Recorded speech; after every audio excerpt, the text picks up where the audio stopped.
My name is Kevin Darling. I'm here with RBC. I'm the Vice President of Commercial Banking for Eastern New Brunswick PEI. In addition, I have overall responsibilities for market strategy for the Aboriginal markets in Atlantic Canada. RBC's got a long history of working with our First Nations communities, both at the government level as well as entrepreneurs and individuals. I'm going to talk about a few things today. One is about financial services, community social development, education, employment, and procurement. Just as soon as we get the presentation up there.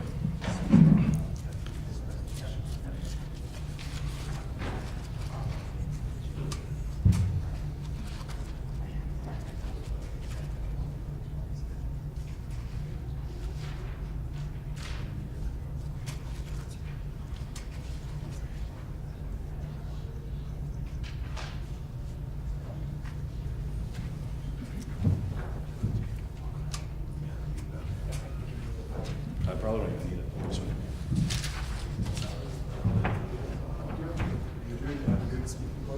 They just asked me if I prefer to walk around, and it seems like a relatively small group for me to be up behind a podium, so I'll walk around while I talk. Does everybody hear me okay, or do you want to put my mic up? Everybody hear me okay? Usually I'm being told to sit down and put so. Give us 1 second here, we'll get this up and running. For some of you that were in the morning session with the panel, some of this may seem repetitive. One of the things that we're trying to do diligently is create more of an entrepreneurial program for Aboriginal businesses, both on and off reserve. One of the things that we realize is that our fastest growing portion of the Canadian population between the ages of 19 and 35 is our Aboriginal business. So that's our next generation business owners.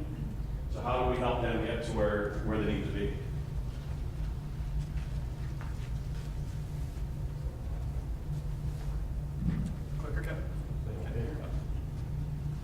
So I talked briefly about the 4 areas I'm going to touch on today. Some of it's a little bit generic, largely due to the fact that it's difficult to address every individual situation in a group like this.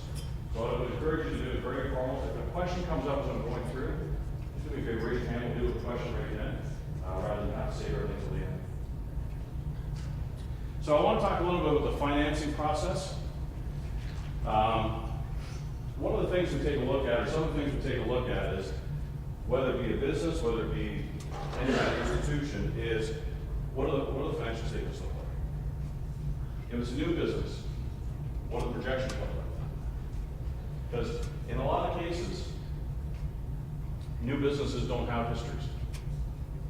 They have an idea of who their clients are, potential clients are, they have an idea of their product, they have an idea of their competition, but they may not have a history. So that's where the projections come in. So this is where you need to, if those of you that were in the session this morning, I mentioned about having a team of advisors. That team of advisors needs to include lawyers, accountants, bankers, those types of people to help you get that business plan to the point where we're dealing with relative quality information. Every entrepreneur I've ever met, and I've been doing commercial lending for 25 years, every entrepreneur I've ever met had a great idea. Every single one of them had a great idea. But did they have the business plan in order to implement it? That's the challenge. So we look at the community histories, the planning involved. We identify what has to be financed. Is it equipment? Is it land? Is it cash flow? This is something new for financial institutions, including ourselves. How do you finance future cash flow? It's like financing air. There's only a cash flow. So that's where your projections come in, and particularly as we see businesses transition over the next few years. The next 5 years here in New Brunswick alone, about 40% of our business owners will look to retirement. There's going to be a number of opportunities to purchase ongoing businesses. That's where these cash flow loans come in, because those businesses do have a track record. Those businesses do have a history of financial statements. Just to give you an idea of the credit process that we go through and things that you need to question as you're building your application for somebody to help you in your business. How do you complete a business plan? There's a couple of members on the panel I was on this morning. One's a COA that we see regularly. Some of the economic development groups will help you as well. They have standard business plans. They have formats to help you. How well do you research your competition? Have you gone to talk to anybody in your industry? Those are the things that you need to bring to the table. Those are the intangibles. You know, we're bankers. We kind of live in a black and white world. it tends to be number generated sometimes. But you always have to remember, when we make a loan, everybody here has had a grandmother at one time. I got my grandmother's savings in the bank. She's gonna need it someday, so I need to get my money back. So every loan that we put out there is on the basis of how can it be repaid? What's the cash flow to repay that loan? The last thing I want to do is go and take a piece of security and have to sell it. Okay, so the more strength in your business plan around the cash flows and your familiarness with those numbers and how that's going to happen and the realistic numbers is what's going to help your application. This talks about projections. Not just what do you see next year. What do you see in the next 5 years? What are your hurdles of getting there? What are your challenges? What are your obstacles? How are you going to overcome them? Like I said, every entrepreneur I ever met has had a great idea. So this is where we talk about identifying your risks. What's your expertise? What are you bringing to the table? Right? What background do you have that is going to make this business successful?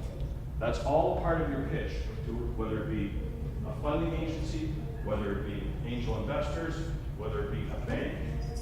What do you bring to the table, and how are you going to overcome those risks? Okay? If you can, identify what the security is. In the case of cash flow loans, there's very little in a lot of cases. But is there security? Is there receivables? Is there inventory? If you're exporting, you have EDC insurance. That is a lot of value to the value of receivables at bank size. Is there any hard assets, buildings, land, whatever the case may be? What's your skin in the game? What's the equity? What are you bringing to the table? What are your investors bringing to the table? Because there isn't a single financial institution that's going to take 100% of the risk. Just not in our normal course of business. So we want business owners to have some skin in the game. We want you to have your portion of risk associated with this deal as well. And then what's the source of repayment? Is it cash flow from businesses? Is it future investors? Whatever the case may be, but clearly identify how that institution is going to get the money.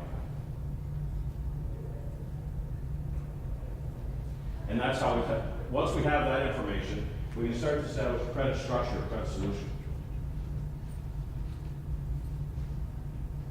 A bank loan is not a bank loan, is not a bank loan. Every entrepreneurial loan we do is structured slightly different because the businesses are all slightly different. So as a result, we can't say, look, if you meet these 5 things, we're going to give you money.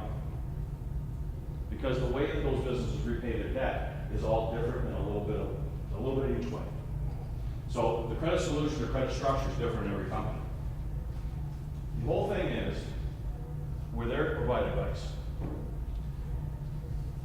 The worst thing I hear, being responsible for my geography, is when I go out, and I happen to just hear it in the corridor. I was talking to somebody that was introduced to me, and the comment I got was, you know, we took this to 3 or 4 banks, and all slammed the door in our face. As a person responsible for RBC in this area, that's the last thing I want to hear. And I'm sure we were lumped in with it. They all slammed the door in our face. I don't know the details. I asked that individual to come back with some details. One of the things that I stress with my team is that advice piece. Anybody can do a bank loan. Anybody can do credit cards. Anybody can do cash management. If we can't provide advice to our clients, it doesn't work. So you've got lenders, and I've got 6 individuals across the province of Brunswick and 1 in PEI that are being specially trained in Aboriginal entrepreneurs and doing business with First Nations. We made some mistakes in our approach with banking with First Nations. We identified that we made some mistakes. We restructured it completely earlier last year. We brought in consultants to talk to the individuals who were placed in charge of those markets, to talk about cultural differences, to talk about history, to talk about how we need to do business in different markets. Because we can't fit everybody in the same little box. It just doesn't work. So they're giving the advice, they're giving the resources. We're a very large corporation. We have economic data. We have other items that might be able to help you when you're formulating your business plan. So the one thing I tell potential clients is go and see your commercial lender, your business lender early. Tell them your idea. tell them, look, I'm not ready to apply, but I need to know what you need from me. Right? Otherwise, you don't know where you're heading on some of these things. So take the time and go and get that advice. It's free. They're not going to charge you for it. My contact, JEDI has my contact numbers. If you ever run into anybody at RBC on the commercial side that will not sit down and have a chat with you, call in and give me my phone number. Or just let me have a look. Because our job is to provide advice. Our job is to provide loans and all that other stuff too, but our job is to provide advice. So some of the other things that you may want to be aware of that we do in the communities, for those of you that are involved with the actual band operations, one of the changes that allows us to do some donations and sponsorships and so on in First Nations, for First Nations, is that you now must be registered as qualified donor status with the CRA. So we have a number of programs that we can get involved in the communities through different areas of our foundation. But if the band doesn't have this donor status, it really handcuffs us. So for those of you that are involved in band operations or want to go back and talk to your bands, please let them know that this needs to be done in order to qualify for this funding. And there's some good funding in it for it. One of the things that we have a book on our website called The Chosen Journey about our interaction and our involvement with First Nations across the country.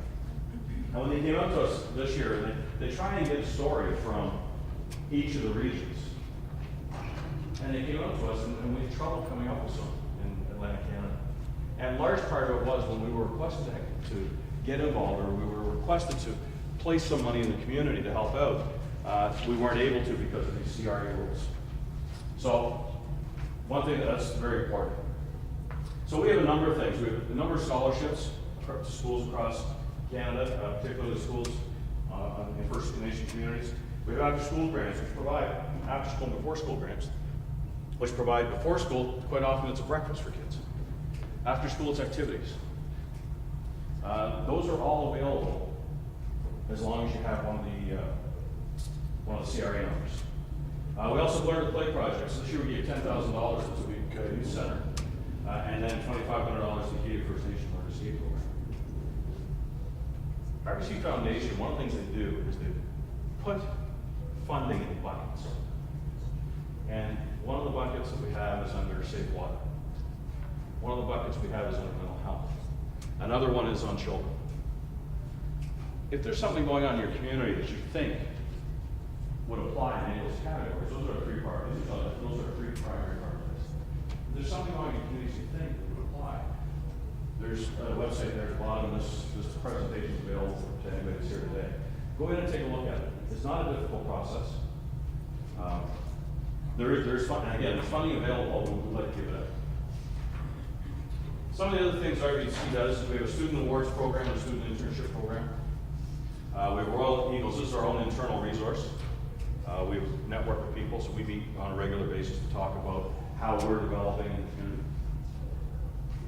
And then I just caught the last part of the previous speaker. They were talking about procurement. We've centralized our procurement for Canada, I guess for most of North America, out of Toronto. There is a process of becoming a vendor for RBC. Again, the website's on the bottom there. I try to include as many websites as I can on this, so that when you get the presentation, it's just a matter of clicking on it. But there's a process of getting involved. We buy about $6 billion in goods and services in Canada a year. It's a lot of money. If you're in the business of supplying other businesses with services, you should be taking a look at the site and seeing if there's an application for you to get involved with our organization. That's about it for me. I thought, I was trying to use as much time as possible for questions you may have about banking, about RBC, about entrepreneurs. I didn't want to stand up here and do a 1 hour ad for RBC for you. I know I have 372 products. I can describe them all in the life. Any questions? Yes? There's a typo on your presentation. Pardon me? A typo on your presentation. Yes, sir. It's totally First Nation, not totally East. Thank you. English was not my best subject in school. And, we rely on spell check so much, right? So much, I apologize for that. I'll take the blame for it. Anybody else? Any officers, somebody else notices? Any other questions? Yes? For some of your community and social development programs, what's the process for applying? I know that you've got a portal online Yes. for an online process, but is it helpful to once again go in and sit down and have an advisory session? Yeah, never hurts. What I would suggest you do, there's 5 executives that cover New Brunswick. There's 3 that cover our retail network. So the branches, the bricks and mortar you see on the street. There's 3 that cover that, and there's 2 of us that cover commercial for the entire province. So who would they be? Okay, so for Western New Brunswick, which is basically St. John to Edmundston, the commercial vice president is Paul Pannon, P-A-N-U-N. And then the retail vice president for Fredericton St. John is, you're testing me here.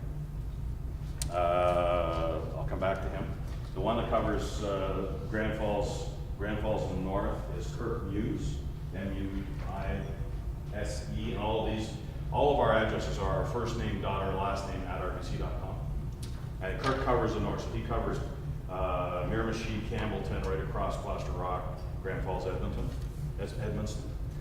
Southeast here is Lisette, Michaud Carrier, and St. John, Fredericton. I'm drawing a blank. I can see. I'll think about it. Okay. Any other questions? But what I would say is reach out to those. What I tell the folks in my territory, so my territory basically runs from the Gaspé Peninsula to Amherst, down to Sussex and PEI. So what I tell folks in our area, because most of our relationships with First Nations are with our commercial people, is just send it to me direct, right? And what I would suggest, anytime you want to apply for something like that, get it to a draft format and then arrange that conversation. And then what we can do is we can talk to you about, here's some hints on how to make it a little more competitive or make it, refine it more to what they're looking to donate the money. Okay. Colin Krowicki is the guy in St. John. Colin 1L. Yeah. K-R-U-C-K-I. K-R-U-C-K-I. Okay. Any other questions? No? Well, thank you very much. Appreciate the time today, and good luck. We'll be around we've got a booth out there with a couple of my commercial account managers there, so feel free to stop by, and we'll be around for the balance of the conference.